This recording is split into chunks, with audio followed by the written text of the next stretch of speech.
Capítulo 94 do livro Fonte Viva tem como título Capacete da Esperança. E o Emmanuel tirou uma frasezinha lá do Paulo, que está em Tessalonicenses, dizendo o seguinte: tendo por capacete a esperança na salvação. E agora o Emmanuel comenta: o capacete é a defesa da cabeça em que a vida situa a sede de manifestação do pensamento. E Paulo não podia lembrar outro símbolo mais adequado à vestidura do cérebro cristão, além do capacete da esperança na salvação. Se o sentimento muitas vezes está sujeito aos ataques da cólera violenta, o raciocínio em muitas ocasiões sofre o assédio do desânimo, à frente da luta pela vitória do bem, que não pode esmorecer em tempo algum. Raios anestesiantes são desfechados sobre o ânimo dos aprendizes por todas as forças contrárias ao Evangelho Salvador. A exigência de todos e a indiferença de muitos procuram cristalizar a energia do discípulo, dispensando-lhe os impulsos nobres ou neutralizando-lhe os ideais de renovação. Contudo, é imprescindível esperar sempre o desenvolvimento dos princípios latentes do bem, ainda mesmo quando o mal transitório estenda raízes em todas as direções. É necessário esperar o fortalecimento do fraco à maneira do lavrador que não perde a confiança nos grelhos tenros. Aguardar a alegria e a coragem dos tristes com a mesma expectativa do floricultor que conta com revelações de perfume e beleza no jardim cheio de ramos nus. É imperioso reconhecer, todavia, que a serenidade do cristão nunca represente atitude inoperante por agir e melhorar continuamente pessoas, coisas e situações em todas as particularidades do caminho. Por isso mesmo, talvez o apóstolo não se refira à touca protetora. Chapéu quase sempre indica passeio, descanso, lazer, quando não define a convenção no traje exterior, de acordo com a moda estabelecida. Capacete, porém, é indumentária de luta, esforço, defensiva. E o discípulo de Jesus é um combatente efetivo contra o mal que não dispõe de muito tempo para cogitar de si mesmo, nem pode exigir demasiado repouso, quando sabe que o próprio Mestre permanece em trabalho ativo e edificante. Resguardemos, pois, o nosso pensamento com o capacete da esperança fiel e prossigamos para a vitória suprema do bem.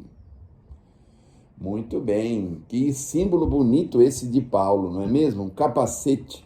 E capacete é para paulada, né? Cacetada, os motoqueiros usam o capacete obrigatoriamente para preservar a cabeça em alguma queda, em algum acidente. E o cristão precisa do capacete porque leva totalmente, então de vez em quando, ou quase sempre, né?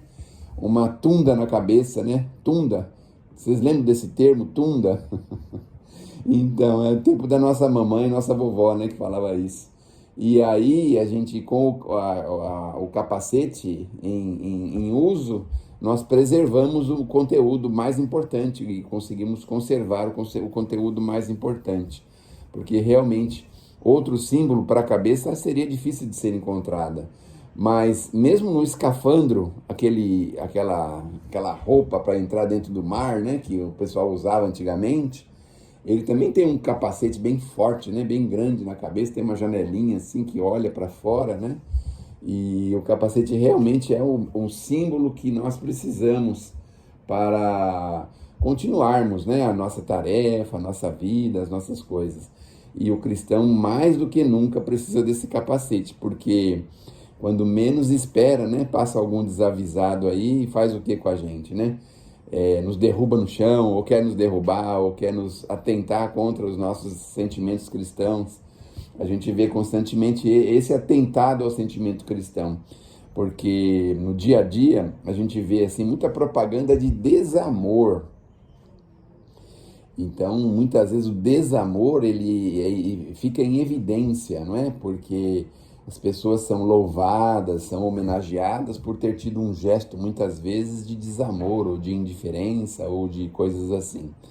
E o cristão precisa estar sempre com o coraçãozinho e o sentimento e o pensamento em ordem para poder exemplificar o bem. Imagine quando a gente está assim com a cabeça alterada, né? A gente fica, diríamos assim, sem rumo, fica meio zonzo, meio tonto, não é? Quando as pessoas usam entorpecentes, a primeira coisa que a pessoa fica é fora do ar, sem os sentidos. E o capacete é nesse sentido, no sentido de preservar a gente de pé, em condições sempre favoráveis para trabalhar para o bem, para fazer pelo bem, para realizar no bem. E é por isso que o símbolo capacete é um símbolo muito forte. O Emmanuel coloca aqui que se fosse chapéu, por exemplo, seria outra coisa, né? Se fosse, sei lá, uma touca, se fosse alguma coisa assim, um boné, não tem a mesma conotação do capacete. Veja só, eu fico imaginando a ideia capacete, porque isso foi falado por Paulo há 2000 anos atrás, né?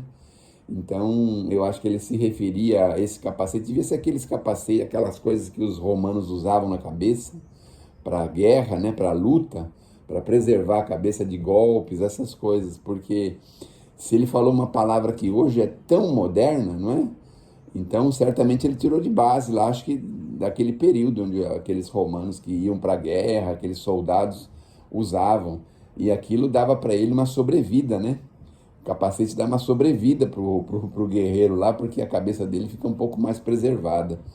E para nós aqui também hoje, né? Porque nós não podemos malbaratar com a cabeça.